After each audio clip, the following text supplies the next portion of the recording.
corpse bride. Like most stories and fairy tales, this one also begins some time ago. Quite a while ago, you might think, but perhaps not that long ago.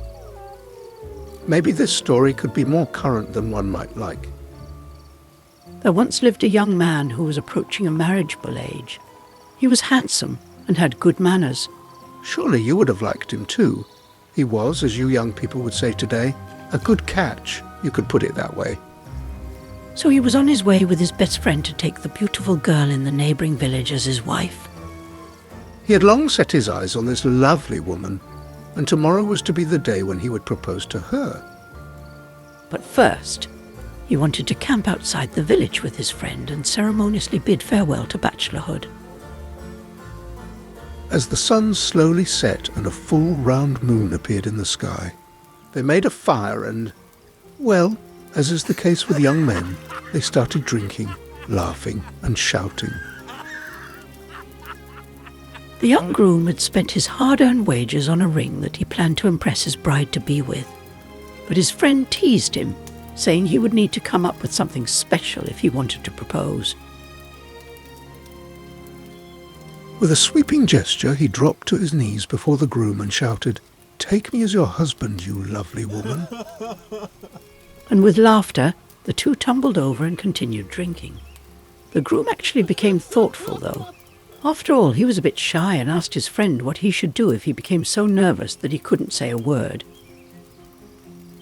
After teasing him thoroughly for his doubts, his friend recognized the concern in his friend's eyes and said, "Well, then practice the proposal, you blockhead. Just like in school, if you recite it 100 times, you won't forget it." And once again, they broke down laughing and chuckling by the fire. The groom agreed with the suggestion, so he stepped away a few paces and with an elaborate gesture dropped to his knees in front of a branch sticking out of the ground.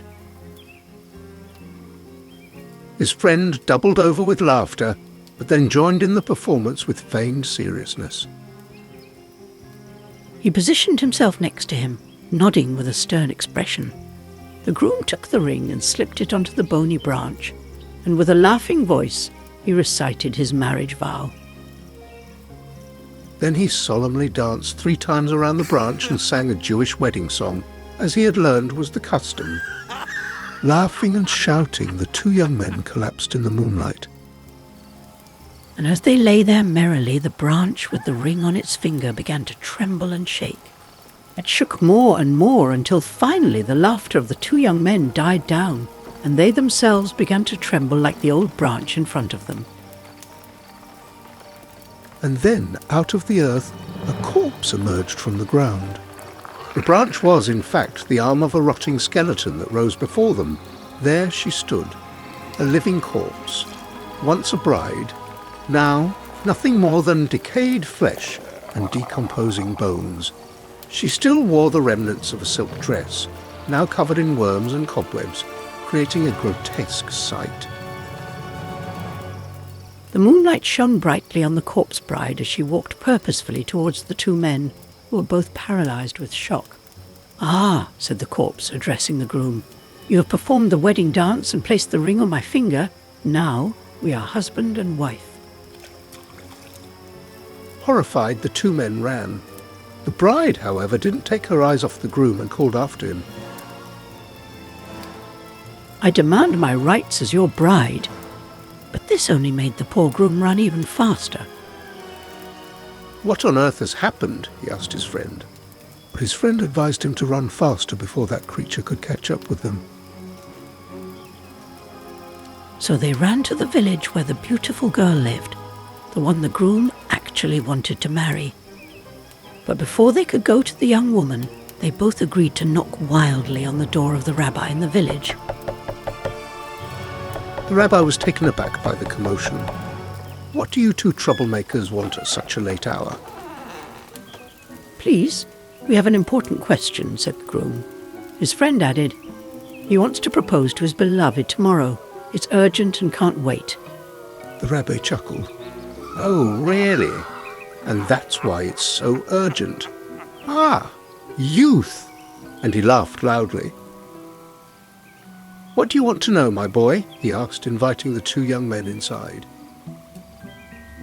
With a nervous voice, the groom explained, "If you happen to be walking in the woods and you come across a branch sticking out of the ground, looking like a long bony finger—" "What kind of story is this going to be?" The rabbi started to interrupt, but the groom, stammering, continued. "Well, if the branch is sticking out of the ground and let's say, you put a ring on the finger and recite your vows and dance 3 times around it while singing the wedding song, would you then be truly married?" The rabbi looked at the bewildered groom, raising an eyebrow. "Do you know of such a case?" "Oh, no, we're just asking hypothetically," blurted out the groom's friend. The rabbi thoughtfully stroked his long beard and said, "Let me think about it." But just then, a strong gust of wind blew through the house, suddenly flinging the door open, and to everyone's astonishment there stood the corpse bride, illuminated by the moonlight. Worms and beetles crawled out of the tattered wedding dress. "I claim this man as my husband, for he has placed this wedding ring on my finger and spoken the sacred wedding vows," she demanded, shaking her bony finger, pointing at her groom. A hush fell over the room. Even the rabbi stood speechless and stared at the living corpse. After what felt like an eternity, he finally said, "This is indeed a very serious matter. I must confer with the other rabbis." The corpse bride did not leave the groom's side, and with such a grotesque companion, the groom did not dare to face his beloved. His friend whispered that the sun would soon rise, and then this ghostly figure would turn to dust. But they agreed to leave the village instead, for soon people would start going about their work, and there would surely be an uproar if a living skeleton were to turn to dust in broad daylight. So the two friends went to a hill with a tall oak tree.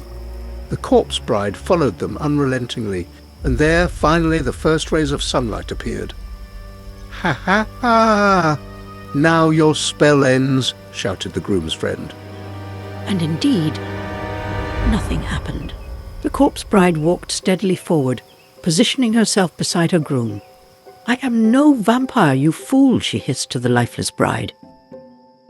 The groom's friend paused, somewhat insulted, and muttered, "So what now? Are you planning to haunt us every day?" The corpse bride turned to him with a hollow, dry chuckle. "Oh, how charming. Will you be joining us every night, then?" "Oh, rude corpse bride," muttered the friend with a shiver. "Rude? You spent the night celebrating my wedding without a thought for me," the bride retorted. The groom decided to intervene. "Enough, both of you. Let's settle this calmly." And so, under the shade of the oak tree, they talked until, exhausted, they managed to fall asleep for a few hours. By midday, they decided to return to the rabbi. The corpse bride clung to the groom's side as they cautiously made their way back to the village, careful not to draw too much attention. But honestly, anyone who saw a corpse bride walking alongside a man in the broad daylight could hardly believe their eyes. Back at the rabbi's house, other rabbis had gathered, all curious and cautiously examining the groom and his unusual bride. "Incredible. I have never seen anything like this," they murmured among themselves. "Oh, men," the corpse bride huffed. "What haven't you seen before? A bride or a corpse?" Her rebellious tone startled the rabbis, who took a step back, eyes wide with disbelief. "Yes, she's quite rude. Constantly demanding her wedding night," hissed the groom's friend. "Had you placed that ring on my bony finger, I would rather have stayed in my grave," snapped the bride. The groom's friend, defeated and bewildered, slumped into a corner with the groom. "Can you deliver your judgment before nightfall?" asked the corpse bride, her voice steady. "He owes me a wedding night, and as you can see, I'm not getting any younger." Meanwhile, the young woman the groom had originally intended to marry heard rumours of his arrival in the village, his visit to the rabbis, and the strange news of other rabbis gathering. Intrigued and anxious, she decided to visit the rabbi's house herself to find out what was happening. Upon arriving, she found a circle of murmuring rabbis engaged in a heated discussion. And there, in the corner, sat her beloved with his friend. But wait, was someone else there too? She called out to her groom and ran toward him joyfully.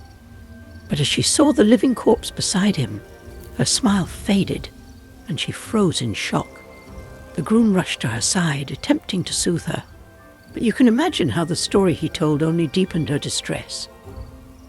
As the two young men told her the whole story, the corpse bride approached, her gaze unflinching. The young woman burst into tears, lamenting dramatically. "Oh, my life is ruined. All my hopes and dreams are shattered. I'll never marry, never have a family." The rabbis, after listening to the young woman's lament, approached the groom with a grave expression. "Did you truly put a golden ring on the finger and dance around it 3 times, fully reciting the vows?" The groom and his friend, who had withdrawn to a corner, nodded, visibly shaken. The rabbis looked at each other solemnly and went into yet another consultation. The young woman cried bitterly in one corner, while the corpse bride waited with an odd glimmer of hope in her empty eyes, anticipating her long-awaited wedding night. After a short deliberation, the rabbis marched back solemnly and announced, "Since you placed the wedding ring on the corpse bride's finger, danced around her 3 times and recited the vows, we have concluded that this constitutes a valid marriage." The two young men stared, speechless, as the corpse bride began to jump with joy. Just as the two men started to stammer in protest, realizing the impossibility of fulfilling the dead bride's request, the rabbi continued, "And that is why we have also decided that the dead may not lay claim to the living." The two men sighed with relief, as did the young woman, who turned to them with hope in her eyes. But there, in the corner, stood the corpse bride. The cold wind that had surrounded her all this time grew even colder, and then, when no one expected it, tears began to flow from the hollow eye sockets of her skull. "This world has brought me only pain," she whispered. "On the day of my wedding, I was abandoned by my husband and slain by another man. They buried me outside where no one would ever find me. All my dreams and hopes died that day. This world is not fair." Her tears dripped onto the cold ground as she slumped, her form seeming to grow more fragile. Moved by her sorrow, the young woman approached the corpse bride and gently took her into her arms. "You poor soul, my heart breaks for you. Don't worry. I will live out your dreams, fulfill your hopes. I will bear children, enough for both of us, and I promise we will never forget you." With that, the dead bride took the ring from her finger and placed it in the young woman's hand. And in that moment, life seemed to leave the corpse bride. But before she fully faded, she cast one last look at the groom, and then to his friend. A final breath of wind carried her whisper to them, "I'll be waiting on the other side for you." The two young men looked at each other, bewildered. "Did she mean you?" asked the groom's friend, but that was to remain a secret. At least until a voice from the other side called out, "I mean you. You'll never find a wife anyway." Once the terror of the day had passed, they buried the corpse bride atop the hill beneath the oak tree and laid wildflowers on her grave. The wedding was a joyous celebration, and everyone celebrated happily and heartily. They lived many happy years together. All their children, grandchildren, and great-grandchildren would tell the story of the corpse bride, ensuring she was never forgotten. Nor the wisdom and compassion she had taught them, and her grave always had visitors. Some even say they could still hear the two bickering up on the hill for years to come. By the way, with a subscription, you won't miss any of our fairy tales. And feel free to write us in the comments which fairy tale is your favorite.